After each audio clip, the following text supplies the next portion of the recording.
So my hair just didn't want to cooperate with me today, but hey mamas, how you doing? My name is Tenn-Lai for those who don't know me, and welcome to my channel.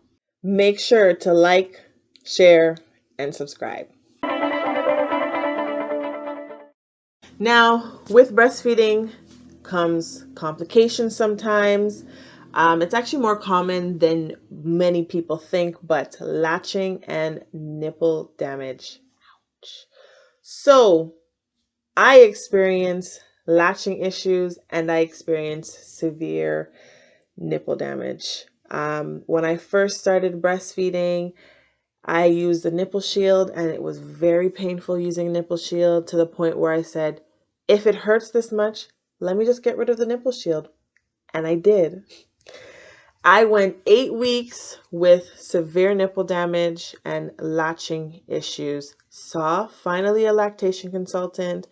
My lactation consultant ended up sending me to a specialist where I had to get a referral from a doctor. For those who have heard of the Jack Newman Clinic in Toronto, Ontario, that's where I went, and it was a blessing, life changing. First, I found out that my baby boy had a tongue tie and a lip tie, which was definitely affecting his latching and causing the nipple damage. Can you imagine going 8 weeks breastfeeding? You're breastfeeding from 8 to 10 times a day with nipple damage. You can just imagine the pain that I was going through. And when I finally saw a doctor and finally saw the lactation consultant, what I got was something called Apno. It's all-purpose nipple ointment. So it was an ointment that I was able to use on my nipples to try and heal it. It wouldn't necessarily grow the skin back. I know, thinking about nipple damage and your skin being gone. Didn't necessarily bring the skin back, but it was helpful in terms of getting baby on to continue to breastfeed until I was able to rectify his latching issues. As well, because the Apno was not working to the extent that I would have liked, there's something called Medi Honey. So it's a medical grade of honey. That's how I believe they describe it.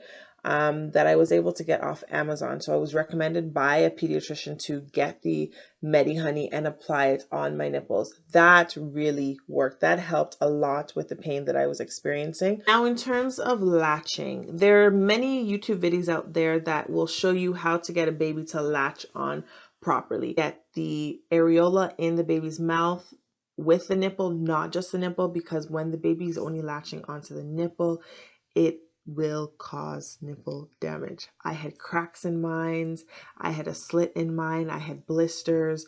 You don't want to experience that. So make sure that you are able to see a lactation consultant first in the hospital until you are discharged to ensure that that baby is latched on properly. Make sure that they check your baby for the lip tie or the tongue tie before you leave the hospital. It will be the best decision that you make.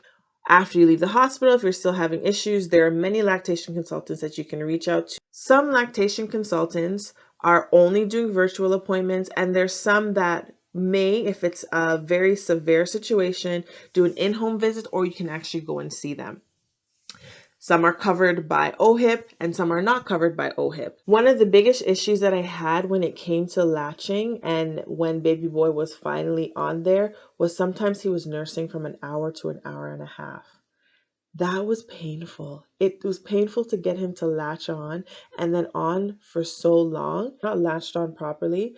They're not getting enough milk, so it may take them longer to get full. Now, if they're latched on properly, the output of the milk that's getting into their mouth is easier, it's faster, the milk flows faster, so they're not nursing for such a long period of time. The last thing I want to say is do not let anybody tell you that you cannot breastfeed your baby.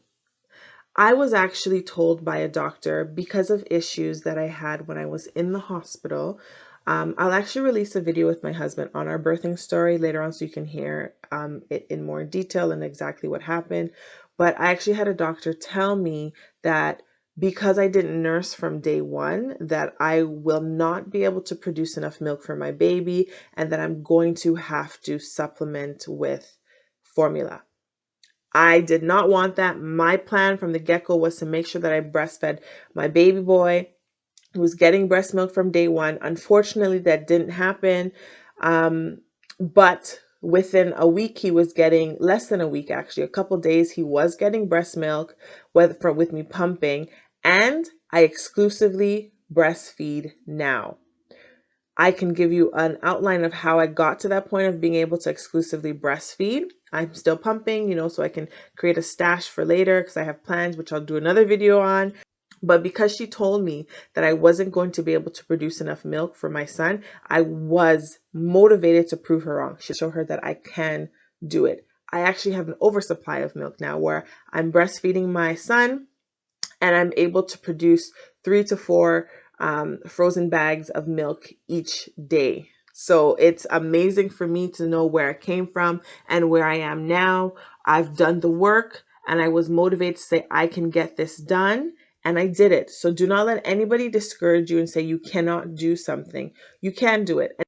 Don't forget, like, share, and subscribe. Bye, mamas.